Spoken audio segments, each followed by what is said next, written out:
मंगळसूत्र, बरोबर का? ते आपण लाख, 1.5 लाख, 2 लाख, 2.5 लाखाचं करतो, बरोबर? ते मंगळसूत्र महाराज लग्न लागल्याच्या नंतर ब्राह्मण काय करतात, ते आपल्याला घालायला लावतात महाराज. मग ते मंगळसूत्र त्यांच्या गळ्यात घातलं, या असा त्या तांदळाचा झटकाय महाराज. सूत्र जाते ते त्यांच्याकडे आणि मंगळ येते आपल्याकडे. सगळी सूत्र तुमच्या हातात आणि मंगळ आपल्या हातात महाराज. मग मंगळाचं सूत्राच्या पुढे चालणार आहे काय? मग नाही ना चालत महाराज. पण सूत्र तुमच्याकडे येते, मग तुम्ही ठरवायचं महाराज, बाळू मामाचं नाव घेऊन आपला नवरा मार्गावर आणायचा का त्याला नको नको ती बोलून अजून बिघडावायचा? हे तुमच्या हातात आहे. कडे केले कर्म झाले त्याची भोग आले. आपलं पोरगा वेगळ्या मार्गाने चाललेला असू द्या, आपला नवरा वेगळ्या मार्गाने चाललेला असू द्या महाराज, त्याला मार्गावर आणण्याचं ताकद तुमच्या हातात आहे. ज्याच्या हाती पाळण्याची दोरी ही या जगाला उद्धरी. महाराज संत सद्गुरू बाळू मामाला दुर्गाप्पाच्या बायकोनं घरला शिव्या दिलेलं महाराज, तळावरती कळत होत्या महाराज. आणि त्या दुर्गाप्पाला मामाने सांगितलं, रांडाच्या सगळं काम आताच्या आता सगळं घरनं जाऊन ये. त्यांनी सांगितलं, मामा तुमच्या आज्ञा असेल तर मी जाईल. आज जे कारभारी आपल्याला पाहायला मिळतात महाराज, साक्षीला माणूस आहे तुमच्या, मी माझ्या पदरचं काही सांगत नाही. त्यांच्या आजोबा आणि त्यांचे वडील ही मामांच्या सेवेत होते महाराज. ऐका, मामांच्या आज्ञा म्हणून दुर्गाप्पा महाराज घरी आले आणि घरी जाण्या अगोदर दुर्गाप्पाला मामाने सांगितलं, 80 रुपये घेऊन जा. किती? 80 रुपये घेऊन जा महाराज. या 80 रुपयाचा तुला काय करायचं? म्हणजे एक बैल, घरी शेतीला बैल लागणार आहे, तुझ्या दावणीचा बैल मेलेले, तुला बैल घ्यावा लागणार आहे म्हणून सांगितलं महाराज. पण मामानं त्याला एक सांगितलं होतं, तुझ्या पदरचं बी त्यात काही टाकायचं नाही आणि कोणाचं उसणं पासणं बी घ्यायचं नाही. बैल 80 रुपयाचाच आणायचा, 1 रुपया बी आगाव घालायचा नाही, 1 रुपयाही कमी टाकायचा नाही म्हणे. या 80 रुपयातला एक पण वाचवायचा नाही आणि 80 पेक्षा आगाव पण घालवायचा नाही. या 80 रुपयाचा बैल आण म्हटल्याबरोबर महाराज दुर्गाप्पाच्या समोर धर्मसंकट उभा राहिलं महाराज. आता त्या काळात महाराज 80 रुपये म्हणजे लय मोठा आकडा होता. आता तुम्ही म्हणता काय किरकोळ सांगायला, आता लाख म्हणजे तुम्ही खिशात घेऊन जाताय आणि आता प्रत्येकाच्या घरी बँक आहे. खिशात बँक कुठे आहे? आता खिशात आहे महाराज, प्रत्येकाच्या खिशात बँक आहे. कोटीनं रुपये खिशात आहे का तुमच्या? ऐकते का नाही तर? पण त्या काळचा 80 रुपये महाराज म्हणजे आजचा 8 लाख आहे. तर आजचं 8 लाख आहे महाराज. या 80 रुपयाचा बैल दुर्गाप्पाला मामाने आणायला सांगितलं महाराज आणि दुर्गाप्पाच्या समोर धर्मसंकट झालं. 80 रुपये म्हणजे मोठी रक्कम आहे. ही 40 रुपयाला आपल्या बापाचा आपल्या बजेटचा बैल येतोय महाराज. चांगला म्हणलं तर 50-60 रुपयाला, चांगला जरी शिकारत कथा बघून आणायचं म्हणलं तर 60 रुपयाला. 80 रुपयाचा मामाने आणायला सांगितलं. म्हणजे कसं करायचं, काय करायचं विचार पडला महाराज. आणि दुर्गाप्पा बाजारला गेल्यानंतर बैल शोधू लागले महाराज. पण कुणी आवची भाव किमती सांगू लागले महाराज. धर्मसंकट आहे, देव परीक्षा पाहतो महाराज. बाजार फिरला दुर्गाप्पा, पण दुर्गाप्पाला काही बाजारभर बैलाचा मेळ लागला नाही महाराज. व्हायचं असं महाराज, 80च्या पुढे जायचं नाही, 80च्या आत पण बैल घ्यायचा नाही महाराज. आणि मामांचा शब्द आहे, त्यात जर बदल केला तर तो मामांच्या सेवेतला घरी होता महाराज. मामांच्या मुखातून बाहेर पडलेला शब्द प्रत्येक आडवा समर्थ होता महाराज. आपण जर आगावपणा केला महाराज तर हे चालणार नाही महाराज. काय करावं महाराज. आणि दुर्गाप्पा परतीच्या वाटेला लागले महाराज. आणि घराकडे येत असताना महाराज बाजारात बैलाचा मेळ लागला नाही. दुर्गाप्पा वाटेने महाराज दुर्गाप्पाला बैलाचा मेळ लागला. पण बैल महाराज अटील मारका 2 दाव्याने बांधलेला बैल महाराज. बैल 2 दाव्याने बांधलेला अटील मारका बैल. एका पायाने लंगायचा महाराज. समोरून माणूस गेला धावूनच जायचा महाराज. पाठीमागच्या माणसाला की धाड दिसायला असा बैल महाराज. पण आता दुर्गाप्पा म्हणले तर बाजारात तर मेळ लागला नाही, काहीतरी करावं म्हणून महाराज या बैलाच्या समोर दुर्गाप्पा गेले. त्या बैलाची किंमत विचारल्या बरोबर आता तो मालक पुरता वैतागलेला होता महाराज. तो म्हणे तुम्ही मागचाल तेवढ्याला येणार म्हणे, व्यवस्थित मागा. ते म्हणे तुम्ही व्यवस्थित सांगा. त्या मालकाने 100 रुपये सांगितलं महाराज. आता दुर्गाप्पाला बी वाटलं कुठेतरी ताळमेळ लागायसारखं आहे महाराज. मग दुर्गाप्पाला हा बैल मारतोय, हा लाता घालतोय, लंगतोय, याच्याशी काय घेणं देणं नव्हतं महाराज. फक्त त्यांचं एकच टार्गेट होतं, त्यांच्या टकोऱ्यात एकच विचार होता की बैल 80 रुपयाच्या पुढे गेला आणि कमी बी गेला नाही पाहिजे महाराज. दुर्गाप्पाच्या मुखातून शब्द बाहेर गेला आणि त्यांनी त्या मालकाला सांगितलं 80 रुपये तुम्हाला. ते म्हणला पटकन ह्यावरी पण होत आनंदानं कासऱ्यात सकट न्या म्हणलं. काय करा म्हणला, हाय असं 2 डाव नाही मारते म्हणला, 4-8 दिवसांना माझं कासर द्या आणि घेऊन जावं म्हणलं. त्याला आनंद झाला, कारण मागं जावं तर लाट घालतोय, पुढे गेलं तर मारतोय महाराज. एवढं डेंजर बैल ह्याला कोण घेणार, बाजारात न्यायची परिस्थिती नाही. चालून गिरायका पुण्याकडे आले म्हणल्यानंतर महाराज तो देऊन मोकळा झाला आणि दुर्गाप्पा घरी घेऊन आले महाराज. दुर्गाप्पाला आनंद झाला, मामाने दिलेला शब्द आपण पाळला. मामांच्या मुखातून बाहेर गेलेला शब्द आहे महाराज, मामाने दिलेला शब्द आपण पाळला. आनंदाच्या भरामध्ये दुर्गाप्पानं बैल घरी आणला महाराज आणि गावभर चर्चा झाली. दुर्गाप्पानं 80 रुपयाला बैल आणला. म्हणजे 50-60 रुपयाला मिळतो एक नंबर बैल, 80ला आणि असला कसला आणला म्हणून आता गाव बैल बघायला महाराज. आता गाव बैल बघायला आल्यानंतर महाराज बैल बघायला जाणारा माणूस पुढे जर कोण गेला तर बैल धावायचा महाराज. एका एखाद्याला नाद असतो महाराज बैलाचा, कसा आहे काय म्हणून जरा जवळ गेला की बैल हो गेला महाराज त्याला, आणि जरा मागणं याला मारा गेला की 7 दिशा लात मारायचा महाराज. मी दुर्गाप्पाच्या बायकोनं बघितलं, पुन्हा शिवाय द्याय चालू केलं. ऐकली ना महाराज, पुन्हा शिवाय द्याय चालू केल्या. म्हणजे थोडं का सोडं 80 रुपये देऊन आलाय म्हणे, 40-50 रुपयाला बैल आला असता म्हणे. हाय या बैलाच्या जोडीला हाय डबल पैसे दिले, नाही ती दुसऱ्याची बॅट आपल्या दारात आणली, काय कळतंय का नाही म्हणून नाही तसल्या दुर्गाप्पाला ती बिचारी शिवाय देऊ लागली महाराज. ना इलाज झाला, दुर्गाप्पा मामाचं चिंतन करू लागले. काय झालं, मामांनी दिलेला शब्द होता, शब्दामध्ये बदल करता येत नव्हता. आता बायको सांगून ऐकणार नाही महाराज, करावं तरी काय करावं महाराज. दुर्गाप्पानं मनामध्ये मामाचं चिंतन केलं महाराज. मामांच्या सेवेमध्ये दुर्गाप्पानं आपलं आयुष्य घालवलं होतं. मामा येणारं संकट, येणाऱ्या भक्ताचं संकट घालवण्यासाठी त्याला फक्त भंडारा द्यायची. आणि दुर्गाप्पाच्या मनात आलं की मामांचा तळावरचा, मामाच्या जवळचा भंडारा आपल्या जवळ आहे. दुर्गाप्पानं महाराज आपली बायको नकोचे बोलते हे मामाला न सांगता कळतंय. आता मी मामाला सांगायची गरज नाही, पण मामाचा भंडारा माझ्या जवळ आहे. मामाकडे जाण्या अगोदर हा भंडारा एक बार बैलाला लावा महाराज. भंडाऱ्याच्या पिशवीत हात दुर्गाप्पानं घातला महाराज आणि तो भंडारा बाळू मामाचं नाव घेतलं, मामावर टाकला महाराज. काय केला, नाव घेतलं, तो भंडारा नसता बैलावर टाकला. सांगितलं मामा तुमचा शब्द पाळलाय, तुम्ही ठरवा काय करायचं. एवढा शब्द दुर्गाप्पाच्या मुखातून बाहेर गेला महाराज. दुर्गाप्पा घरात गेले. सकाळ झाली महाराज, जानवट करायला दुर्गाप्पाची मालकीन गेली. बैल लाथ हालना, बैल लाथ हालना महाराज. पुढे गेली बिचारी महाराज, बैल धावना.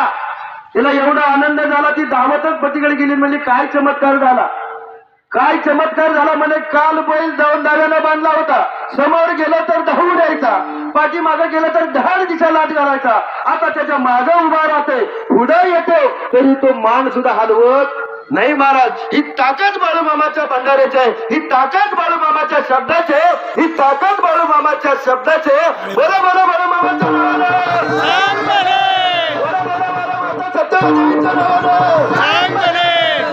एवढे ताकदवर देव चालून आपल्या गावात आलाय महाराज. म्हणून प्रत्येकानं आपल्या आपल्या शेतात महाराज ज्याची इच्छा असेल बरं का, मी काही जबरदस्तीनं तुमचे केळी चारा, द्राक्षी चारा, ऊस चारा असं म्हणणार नाही, पण ज्याचं खुलं रान असेल, ज्याची मका असेल महाराज. सीनाकाठच्या लोकांचं रान सुद्धा राहिलं नाही महाराज. आलं देवाजीच्या मनात तेथे पाऊस उघडल, पूर वसरल, वापसा येईल, पुन्हा पेरता येईल महाराज, पण त्यांना रानच राहिलं नाही बरं का, वाहून सगळं गेलेलं आहे. मग मामांची आपल्यावरची लय मोठी कृपा आहे महाराज. आपलं जैसे ते जागेलं आहे, कुठं सुद्धा काही गेलेलं नाही महाराज.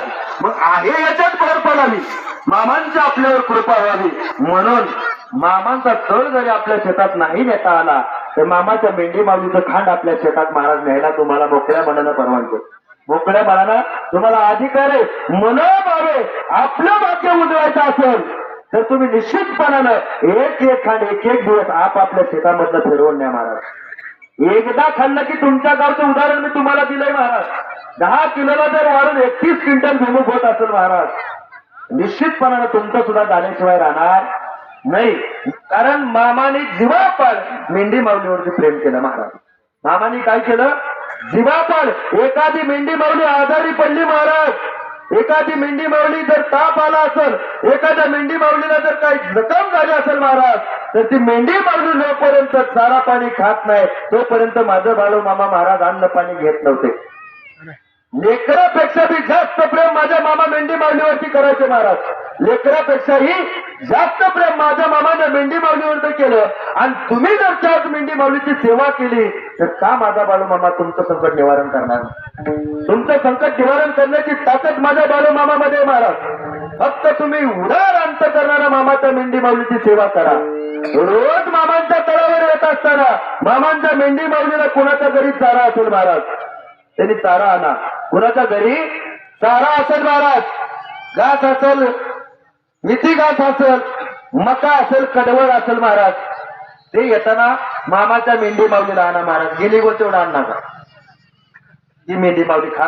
कवळा असेल तर आणा महाराज, कारण झालं परितेवाडी सगळ्यांनी ते निभार गेली गोल दिलं महाराज. तुमचं उपकार डोक्यावर नको महाराज. काय होतंय, जर ती मुखात नाही गेलं महाराज, एखाद्याचा उद्धार करायचा नसतो मामाला बरं का. एखाद्याचा त्याचं पूर्व पाप एवढं असतं महाराज की त्यानं मामाच्या तळावर भलं मोठं जरी गाठोडं आणून टाकलं महाराज तर त्याचा मामा स्वीकार करत नाही महाराज.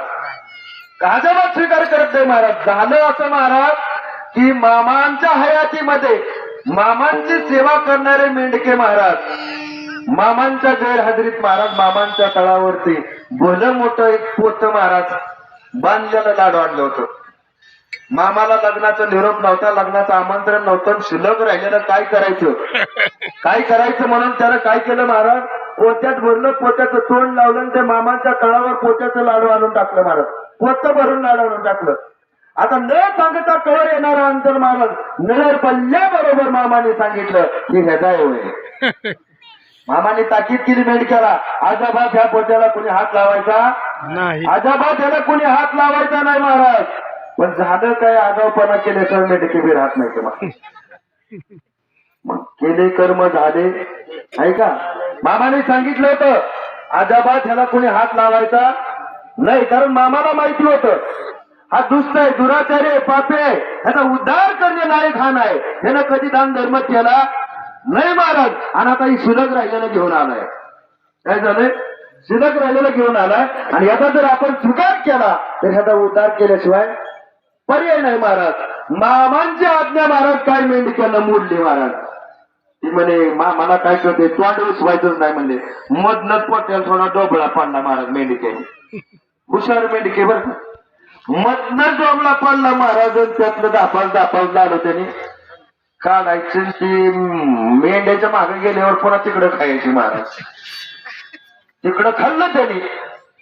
2-4 दिवसाचा काळ लोटला महाराज. डोबळा पडलेला होता मधात, पण ते पोत वरनं खाली व्हायला लागलं ना महाराज. मामांची रोज नजर त्या पोत्यावर होती महाराज. मामांची नजर त्या पोत्यावर पडली महाराज. आणि ते दिवशी काय झालं, सुरुवातीला 2 मेंढक्याने आगाऊपणा केलेला, दोघांनी चौघाला 6 जणाला 10-12 जणांचा मेळ झाला महाराज. त्याने 2-2 म्हणता अर्ध पोत झालं. मामांची नजर त्याच्यावर पडली. मामांची नजर पडली महाराज. ते दिवशी चांगले 10-15 मेंढक्याच्या वाटणीला ते लाडू आलेलं. मामांची नजर त्या पोत्यावर पडल्याबरोबर मामाने सांगितलं, ए रांड्याच्या हो, मी सांगितलं होतं तुम्हाला की ह्यातला अजाबात सुद्धा लाडूला हात लावायचा नाही. कोणत्या रांड्याच्या लाडू ह्यातला घेऊन खाल्लं रे, का त्याचं पोट फुगलं नाही. एवढा शब्द मामाच्या मुखातला गेला महाराज. मेंढकं लाडू खात होतो, मामाच्या मुखातून शब्द बाहेर गेला, अरे कोणत्या रांडाच्यानं हा आगाऊपणा केला म्हणे, हे लाडू खात असताना त्याचं पोट का फुगलं नाही महाराज. एवढा शब्द बाहेर पडला. नगाऱ्याने पोट 10-15 मेंढक्याचं महाराज. काय झालं, चमत्कार नाही, हसू नका महाराज, सत्य घटना आहे. सत्य आधारित घटनेवर बोलतोय महाराज. मामांच्या मुखातून शब्द बाहेर पडला महाराज. मामा तळावरती होते, मेंढक्याच्या अंतरावरती होते महाराज. असं नगाऱ्याने पोट झालं महाराज. काय करावं मेंढक्याला कळना. आता मामाकडे जायचं तर कोणत्या तोंडाने जायचं, मामाला सांगायचं तर काय सांगायचं. आता घरी जाऊन तर काय करायचं, घरी जाऊन तर काय करायचं. कारण जो शरण येतोय त्याचा उद्धार करणं हे साधू संतांचं काम आहे महाराज. नाही ना झाला मेंढक्यांचा, नाही ना झाला मेंढक्याच्या 10-15 महाराज मामांच्या चरणावर ठेवून नतमस्तक झाले. मामाला म्हणले मामा आमचं चुकलं, तुमच्या आज्ञेचं आम्ही पालन केलं नाही, तुमची आज्ञा आम्ही मोडली, मामा माफ करा. मामा आम्हाला माफ करा म्हणजे मामाने सांगितलं हे नांदेच्या हो, तुम्हाला मी आधीच सांगितलं होतं की ते पापाचं धन, अरे ते पुण्यकर्म केलेलं नाही, अरे ते पापाचं धन तुमच्या पर्यंत येऊन पोहोचलेलं आहे, त्याचा तुम्ही स्वीकार करू नका. आणि त्याचा तुम्ही स्वीकार केला की मला त्याचा उद्धार करावा लागतो रे नांदेच्या हो. हा आगाऊपणा तुम्ही केल्यामुळे तुमच्या कर्माचे फळ आता तुम्हाला भोगावे लागतात महाराज. मग असा आगाऊपणा तळावर येऊन करायचा नाही महाराज. मग नीतीने वागायचं महाराज, नीतीने वागावे, कमी नाही होत. आणि उन्मत्ताला मामा शासन करेल. या तळावर येऊन जर आगाऊपणा केला महाराज, या तळावर येऊन जर मीपणा केला, या तळावर येऊन जर अहंकार दाखवला महाराज, तर त्या व्यक्तीचा मामा महाराज जात्याच एक कुठं उपडल्याशिवाय राहत नाही महाराज. कारण मामाने आधीच सांगितलं माझ्या भक्तासाठी, माझ्या सेवेकऱ्यांसाठी मी लोण्याचा गोळा आहे आणि माझ्या विरोधात जातोय, माझी निंदा जो करतोय महाराज. आणि तुकाराम महाराजांनी सुद्धा सांगितलंय तुका सत्य कर्मा व्हावे साह्य. ही बाळूमामांचं कर्म सत्य आहे महाराज. ऐका, हे बाळूमामांचं कर्म सत्य आहे. बाळूमामाने अवतार घेतला फक्त या जलजीवाचा उद्धार करण्यासाठी. प्रत्येक भाविक या तळावर येत असताना महाराज काही ना काहीतरी आपली समस्या घेऊन येतोय, त्याच्या समस्याचं निवारण करण्याचं काम माझा बाळूमामा करतायत महाराज. आणि जर आपलं काय पूर्वकर्म जर अजून जास्त शिल्लक असेल महाराज, तर एका वारीत, एका आरतीत, एका तळावर येऊन आपला उद्धार होत नाही महाराज. त्यासाठी आपल्याला जन्मोजन्मी आम्ही बहु पुण्य केले आणि तेव्हा या विठ्ठले कृपा केली महाराज. प्रत्येक ठिकाणी प्रत्येक वेळा आपल्याला बाळूमामाचं नामस्मरण करावं लागेल, बाळूमामाचं नाव घ्यावं लागेल महाराज. तेव्हा बाळूमामा आपल्यावरती कृपा करतात महाराज, अन्यथा करत नाही महाराज. आपण मामांच्या तळावर येत असताना रिकाम्या हाताने येतो महाराज. शास्त्र सांगत आहे काय, देवाला जाताना, गावाला जाताना कधी रिकाम्या हाताने जायचं नाही, जायचं महाराज. आपण गावाला जाताना रिकाम्या हाताने जात नाही जात महाराज, बरं का. गावाला जाताना आपण रिकाम्या हाताने जात नाही, पण देवाला जाताना मात्र रिकाम्या हाताने जातो महाराज. ऐका, देवाला जर गेला तुम्ही महाराज, रिकाम्या हाताने कधी जायचं नाही. मोकळ्या मनानं उदार अंतकरणानं महाराज मामाच्या मेंढी माऊलीसाठी तुमच्या घरी जे काय पिकलंय महाराज, जे काय मामाच्या आशीर्वादानं ज्वारी असेल, बाजरी असेल, गहू असेल, मका असेल महाराज, शेर 2-2 शेर तुम्हाला घेऊन यायला काय अडचण. तुम्ही म्हणता रोज कवर न्यायचं, रोज अजिबात आणा असं तुम्हाला कोण म्हणत नाही महाराज. जोपर्यंत तळ आहे तोपर्यंत तुम्ही 2 टाइम या, पण त्यातला एक टाइम, एक दिवस मामाच्या मेंढी माऊलीसाठी 1-1, 2-2 शेर धान्य घेऊन आल्याशिवाय यायचं नाही महाराज. कारण ते धान्य मामाच्या मेंढी माऊलीनं खाल्लं, ती मेंढी माऊली प्रसन्न होती. मेंढी माऊली प्रसन्न असली की माझा मामा प्रसन्न आहे महाराज. आणि एकदा का मामा प्रसन्न झाला की तुमच्या जीवनातलं संकट नाहीच झाल्याशिवाय राहत नाही महाराज. मग आपलं संकट महाराज, तुकाराम महाराज म्हणतात हे सत्कर्म आहे, हे सत्य कर्म आहे. मग या सत्कर्मामध्ये आपण सहाय्य केलं पाहिजे महाराज. एकट्या माणसाला पंगत घालणं होत नसेल महाराज, 4-5 जण एकत्रित या. एकट्या माणसाला अन्नदान करता येत नसेल तर 4-5 जण एकत्रित या आणि 4-5 जणात मिळून अन्नदान करा महाराज. निश्चितपणे तुमचं ते अन्नदान, ते केलेलं तुम्ही दान, केलेलं सत्कर्म महाराज, ते मामांच्या यादीमध्ये ग्राह्य राहील आणि त्याच्या दुप्पट तुम्हाला मामा दिल्याशिवाय राहणार नाहीत महाराज. त्यामुळे काय करा महाराज, जेवढं आपल्याला उदार अंतकरणानं देता येतंय तेवढं मामांच्या तळावरती देत चला महाराज. फक्त मामाच्या मेंढी माऊलीसाठी. त्यातून तुमचा उद्धार आहे, त्यातून मामा तुमचा आमचा उद्धार करणार आहेत महाराज. आणि जर एखादा माणूस महाराज या सत्कर्म करायला चालला असेल, एखादा व्यक्ती पंगत घालायला चालला असेल महाराज, आणि त्याला जर यदा कदाचित एखाद्यानं अडवलं, त्याला जर कशाला घालतोय, काय करायचंय, लय खर्च येतोय त्याला, असं जर मोकळ्याच एखादा बोलला महाराज, किंवा एखाद्या व्यक्तीला आपल्या शेतामध्ये मेंढी माऊली लिहायची असेल महाराज, आणि त्यानं जर विचारलं बाबा रात्री महाराजांना असं असं सांगितलेलं सोडू का मकर, बरं का.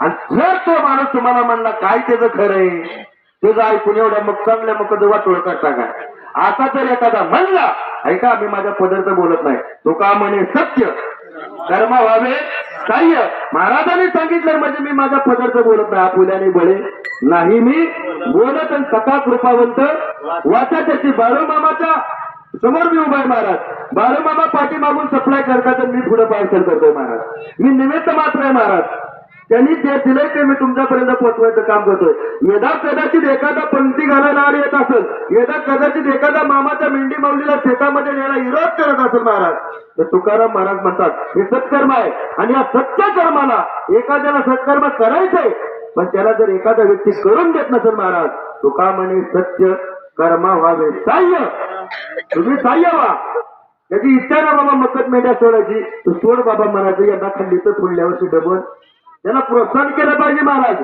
आणि त्याचं ऐकून सोडतो काय असं जर म्हणला महाराज बर का असं जर म्हणला तर तो का म्हणे सत्य कर्म व्हावे साह्य साह्य न होता जर त्याला भ्या घातलं महाराज तर काय होईल म्हणून सांगितलं महाराज तू का म्हणे सत्य कर्म व्हावे साह्य आणि घातली भय नरकात गेल्याशिवाय त्या व्यक्तीला दुसरा पर्याय माझ्या पदार्थ बोलत नाही तुकाराम महाराजांनी अभंगात लिहून ठेवलेलं आहे ते तुमच्या समोर मांडण्याचा प्रयत्न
भक्ताईचे जाना जे देही उदास गेले अशा पाच निवारुणी विषय तो त्यांचा झाला नारायण नावडे जनधन माता पिता निर्वाणी गोविंद असे मागे पुढे काहीच साकडे पडलेली विषय तो त्यांचा झाला नारायण नावडे जनधन माता पिता तुका म्हणे सत्य कर्मा व्हावे साह्य आणि घातली अभय नरका झाले विषय तो त्यांचा झाला नारायण नावडे जनधन माता पिता जगद्गुरु तुकाराम महाराजांनी सांगितल्याप्रमाणे महाराज आचरण करा संत सद्गुरु बाळूमामाच्या सानिध्यात आपण येतोय संत सद्गुरु बाळूमामाच्या आपल्यावरती कृपा व्हावी त्यासाठी महाराज प्रत्येकानं मामांच्या आशीर्वादानं मिळलेला आहे देणारा तोय कारण बाळूमामा हा अवतार भगवान शंकराचा आहे महाराज आणि भगवान शंकराकडे एकच खात आहे महाराज की या पृथ्वी तलावरून तुम्हाला मला कवा उचलायचं खंडू महाराजाला कीर्तनात उचलायचा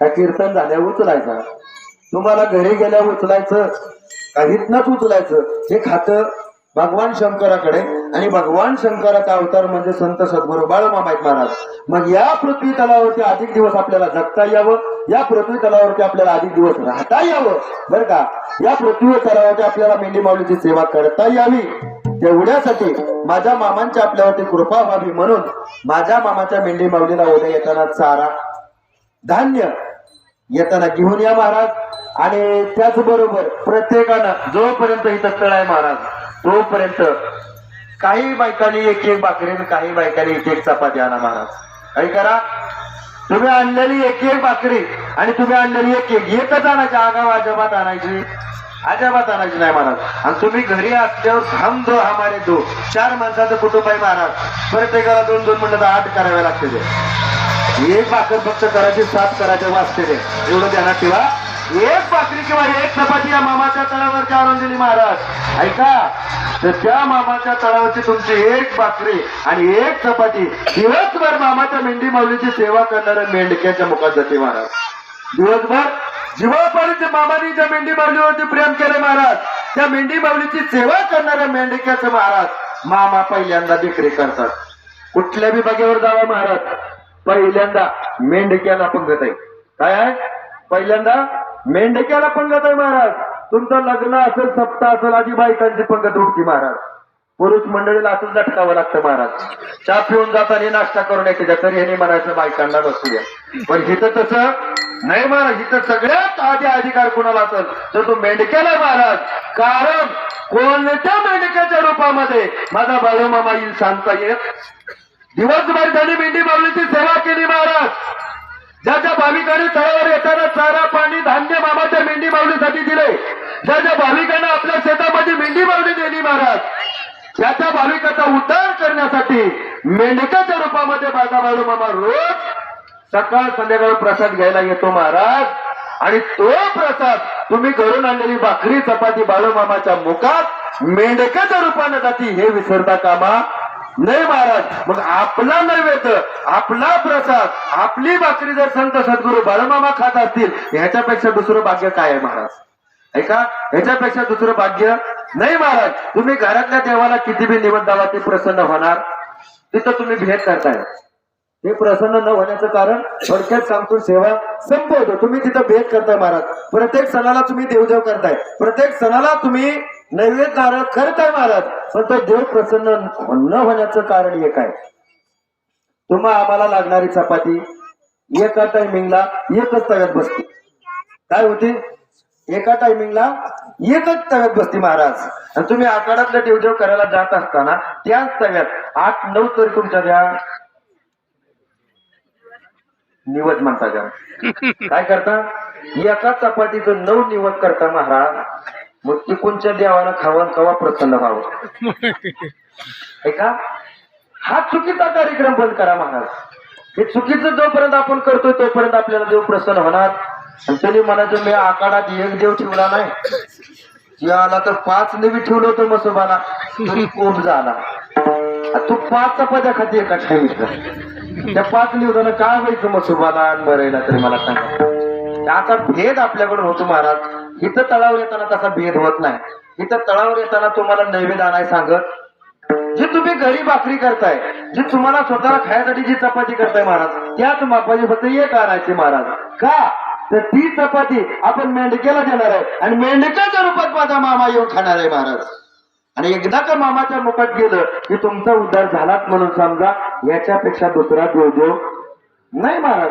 तुम्ही आदमापूरलाच गेलो बाळूमामा भेटतोय असं समजू, तुम्ही मेटक्यालाच गेलो बाळूमामा भेटतोय असं समजू नका महाराज. मामाने सांगितलं, जो कोणी मला हाय म्हणाल, ऐका, जो कोणी मला हाय म्हणाल त्याच्या पायाखाली मी, त्याच्या टाचाखाली मी आहे म्हणून सांगितलं महाराज. आणि जो कोणी मला नाही म्हणाल त्याला मी नाही महाराज, त्याला मी आदमापुरात जाऊ दे ना, ते मेटक्यात जाऊ द्या, मी त्याच्यासाठी नाही महाराज.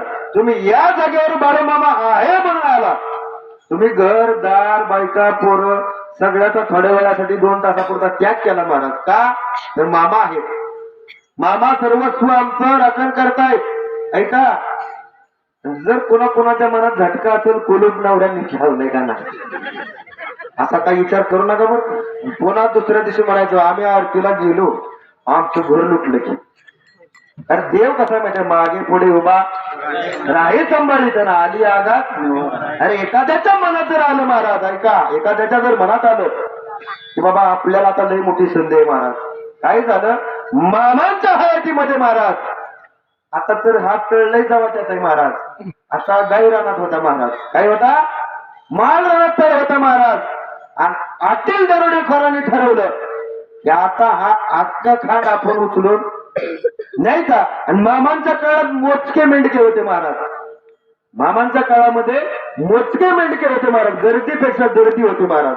प्रत्येक जण शब्दाचं पालन करत होतं. आणि अटल दरोडेखोराच्या नजरेत मामाचं खांड पडलं महाराज. 2000 मेंढी मारली होती महाराज. त्यांनी ठरवलं याच्या 1000 तरी आज उचलायची महाराज. त्या दरोडेखोरांना ठरवलं एकट्याचा खेळ नाही, यातलं निम जरी आपण दुसऱ्याला दिलं तरी चालेल. त्यासाठी त्यानं अजून 10-12 जण त्याचा सभासद गोळा केलं महाराज. आणि काय केलं, 9 वाजता मामाच्या तळावरची आरती आहे महाराज. 9 वाजेपर्यंत त्यानं सगळं निवेदन केलं. कुणी कुठं थांबायचं, कुणी गाडी कुठनं आणायची, कुणी काय करायचं, कुणी काय करायचं, सगळं निवेदन लावलं 3 किलोमीटर पर्यंत महाराज. असताना तर सगळं गायरान मोकळं पटागर मारणार महाराज, ना वस्ती ना घर ना दार. बरं का, अशा परिस्थितीमध्ये दरोडेखोरांनी निवेदन केलं महाराज. 9 वाजता आरती झाली, 10 वाजेपर्यंत प्रसाद चालला महाराज. 11 वाजेपर्यंत भाविक महाराज सगळं जिकडं तिकडं झालं. 12ला तर समसुम झाला. शास्त्रकारांनी सांगितलंय महाराज, या जगात 4 प्रकारचे लोक जगतायत.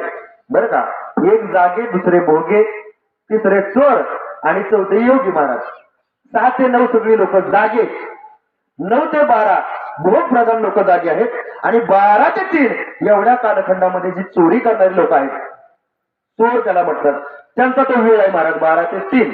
आणि 3 ते 6 हे योग साधना जप तप पूजा पाठ करणाऱ्या योगांचा हा 3 ते 6 वेळ आहे महाराज. असे 4 प्रकारचे लोक आहेत. त्यातला एक प्रकार चोर, आणि त्या चोरांचं टायमिंग झालं महाराज 12 ते 3 महाराज.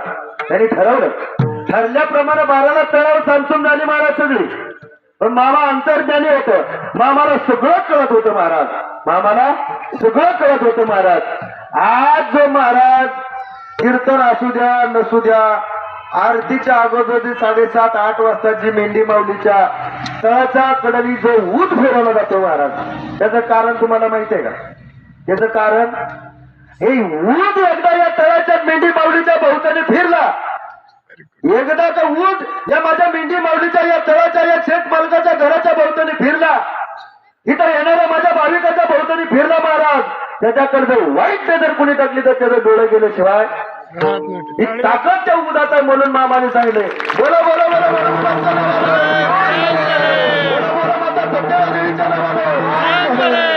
हा उच्च घातला जातो महाराज. उदाला आडवती जायचं नाही म्हणून सांगितलं जातं का?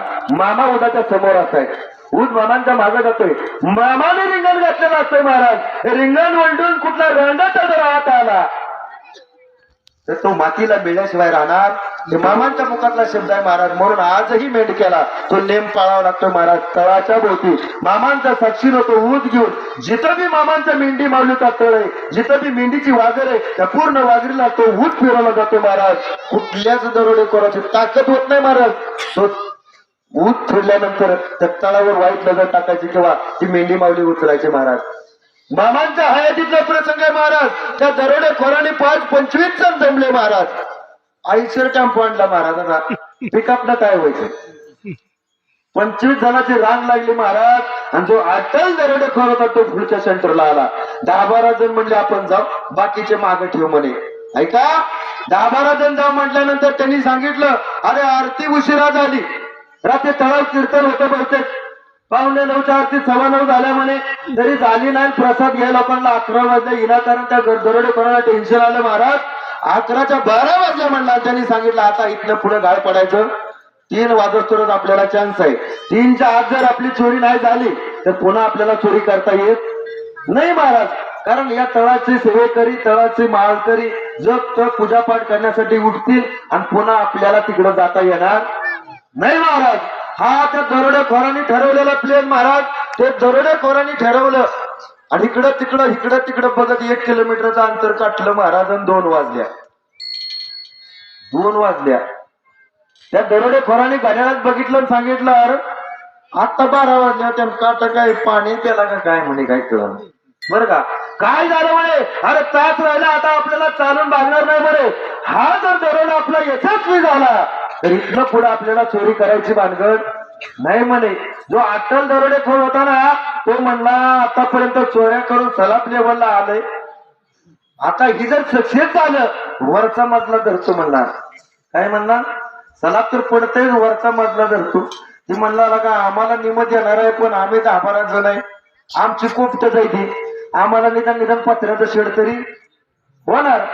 ती म्हणला आयला मला शेड आहे, पण माझी बायको रोजच म्हणते मला काय गळ्यातलं नाही कानातलं नाही, तिला मी घेणार. त्यांचं 2 वाजल्यापासून पुढे चर्चा महाराजांनी ते मामाला ऐकू जात होतं सगळं. काय झालं, यांनी ठरवलं, अरे हे सगळं जर आपल्याला साध्य करायचं असेल, हे सगळं जर आपल्याला हस्तगत करायचं असेल तर चालून भागणार नाही, आता पळावं लागल. ऐका, तो डोळ्याला दिसतोय महाराज, ही वाघर दिसते रस्त्यापर्यंत ते दरोडेखोर आलेत महाराज. त्यांच्या डोळ्याला वाघर दिसती, मामाची मेंढी माऊली दिसती महाराज. गडी पळतायत पण मेंढीच्या त्या वाघरीपर्यंत काय पळतायत महाराज. घामातून झाले 3 वाजल्यान बाकीचं म्हणलं आता बायकोनं हाई मुडतो पण काय सोनं बिनं घे नाही गडी म्हणला या आपली कॅपॅसिटी संपली म्हणला. दुसरा बी म्हणला आता आपलं टायमिंग संपलं महाराज. एक सभासद कमी होऊ लागला. ती म्हणला अरे येड्यावणी कर नका, हातात तोंडा आलेला घास आहे, आपण सगळं निवेदन केलेलो अरे एकदाच आपलं दरवलं यशस्वी झाला की आपल्याला आयुष्यभर पुन्हा दरवलं टाकायची गरज नाही. माझं ऐका, अरे तुम्ही 75% घ्या, मला 25% घ्या म्हणला. मग तर ह्यांना उभारी आली महाराज. काय झालं? 75% आपल्याला मिळतोय म्हणल्यावर महाराज यांना पुन्हा उभारी आली आणि पुन्हा 3 वाजल्यापासून महाराज यांनी ती पायजमा धोतरा अशी वर धरून पळायला चालू केलं पुन्हा. बरं का, एवढं जोरात पळायला लागले महाराज, एवढं जोरात पळायले. कोण तोंडावर पडलं, कोण हातावर पडलं, कुणाचा पाय मोडला, कुणाचा हात मोडला, पण हे तळापर्यंत काय पोचले नाही महाराज. 4 वाजल्या. काय करायचं? तळावरचे सेवेकरी जाग झालं महाराज. 4 वाजल्यापासून बघा तुम्ही तळावर देव धुवा लागतात, देवाची पूजा करायची, साफसफाई करायची. 4 वाजल्यापासून उठावं लागतं. तो मेन दरोडेखोर होता, त्यानं डोक्याला हात लावला. म्हणला आपला डाव फसला म्हणला, पण याच्या पाठीमागं काहीतरी कारण आहे म्हणला. हा साधा सुद्धा धनगर नाही म्हणला. आतापर्यंत लय चोऱ्या केल्या म्हणला, आतापर्यंत लय दरोडे जगलं, पण अशी अडचण कवा आली नाही म्हणला. आता सकाळ म्हणला या धनगराचं दर्शन घेतल्याशिवाय जायचं नाही गडे म्हणला. काहीतरी याच्याकडे जादू तो ना असला पाहिजे म्हणला. एवढं निवेदन केलं, एवढी व्यवस्था केली आणि एवढं सगळं करून सुद्धा जर हा दरोडा माझा यशस्वी झाला नाही याचा अर्थ याच्याकडे काहीतरी आहे महाराज. त्या दरोडेखोरांच्या मनात शंका आली. महाराजांना सकाळच्या आरतीला तो तळावर हजर झाला महाराज. त्याच्या बरोबर बी काही 10-5 जण आले महाराज, जे पुढच्या तोंडाला होते का मागची मागच निघून गेली उजळत. गावाय बी नको मार बी खाया नको. ही जी 10-12 जण पुढे होती ना महाराज, ते आरतीला हजर झाले. आणि आरती झाल्याच्या नंतर आज आपण मामांच्या पादुकाचं दर्शन घेतो ना, त्या हयातीत मामांच्या पादुकेचं दर्शन होत होतं महाराज. त्या कालखंडामध्ये ते दर्शनाला आल्यानंतर मामांनी सांगितलं का रे रांडच्या, अरे तुला सलग टाकून वरचा मधला धरायचंय ना, अरे तुझं काही शेड काढून तुला बांधकाम करायचं ना, तुझी बायको रोज मुंबईची ना दाग दागिना पाहिजे, कुणाला काय काय पाहिजे रांडच्या. त्यांच्या पायाखालची जमीन सरली म्हणे आम्ही इकडं बोललेलो आणि इकडं कसं कळलं महाराज. साष्टांग लोकांच्या दरोडेखोरांनी घातलं आणि मामाला सांगितलं आमची चूक झाली, आतापर्यंत जे आमच्याकडून चुकलं तर इथून पुढे कधी चुकणार नाही, आम्हाला माफ करा. आतापासून आम्ही तुमच्या सेवेत महाराज सर्वस्वाचा त्याग केला आणि ते दरोडेखोर मामांच्या सेवेत रोज झाले. ही ताकद बाळू मामाचे महाराज. बोला बोला बाळू मामाच्या नावानं, बोला माता सत्यदेवीच्या नावानं. तुम्हाला सर्वांच्या चरणावरती, संत सद्गुरू बाळूमामांच्या चरणावरती, या बगेचे कारभारी अमोल महाराज सुरेश अण्णा यांच्या चरणावरती, आणि सगळ्यात महत्वाचं गेली 8 वर्ष या बग्याचं महाराज जे काही आरती असेल, कीर्तन असेल, अनेक जे काही बघा आपण या गावातलो त्या गावात नेत असताना, या रथाची मिरवणूक होत असताना हा जो सर्व कार्यक्रम महाराज शूट केला जातोय बर का. जळोली गावचे सुपुत्र आहेत महाराज शांतीलाल महाराज कोळेकर युट्यूब चॅनल. त्या युट्यूब चॅनलचं नाव आहे शांतीलाल कोळेकर युट्यूब चॅनल. प्रत्येकाकडे मोबाईल आहे, मोबाईल शिवाय माणूस नाही महाराज. गेल्या 8 वर्षातला इतिहास तुम्हाला बघायला मिळेल. फक्त आपल्या युट्यूब चॅनलवर गेल्यानंतर नको ते शॉर्ट व्हिडिओ बघण्यात टाइम घालवण्यापेक्षा काय करा, नको ते शॉर्ट व्हिडिओ बघण्यात टाइम घालवण्यापेक्षा त्या मोबाईल मध्ये चांगलं काही भरपूर आहे, त्यातलं युट्यूब चॅनल मधलं युट्यूब सर्च करा आणि ते सर्च केल्यानंतर शांतीलाल कोळेकर एवढंच बोला महाराज.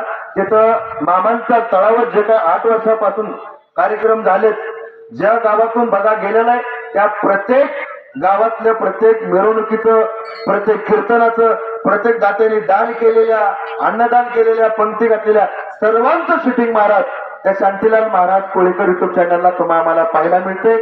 त्यांचं परम भाग्य महाराज. त्यांच्याही सुपुत्रानं महाराज सलग 11 वर्ष मामांच्या मेंढी माऊलीची सेवा केलेली आहे बरं का. मामांच्या मेंढी माऊलीची सलग 11 वर्ष सेवा केलेली.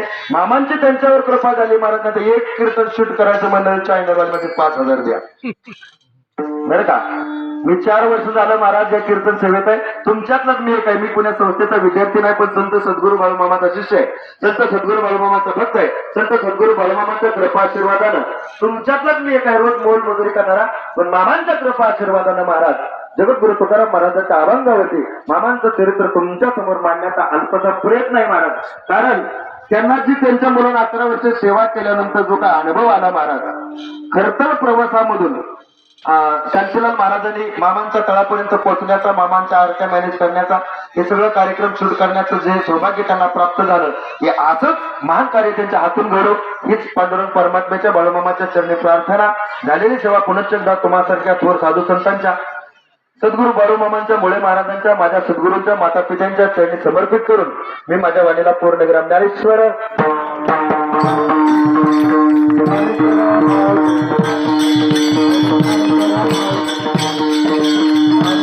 असेच आपले नवनवीन व्हिडिओ पाहण्यासाठी आपल्या चॅनलला लाईक करा, सबस्क्राईब करा, कमेंट करा आणि बाळूमामाची आरती प्रवचन रोज पाहण्यासाठी विसरू नका. बोला जय बाळूमामा.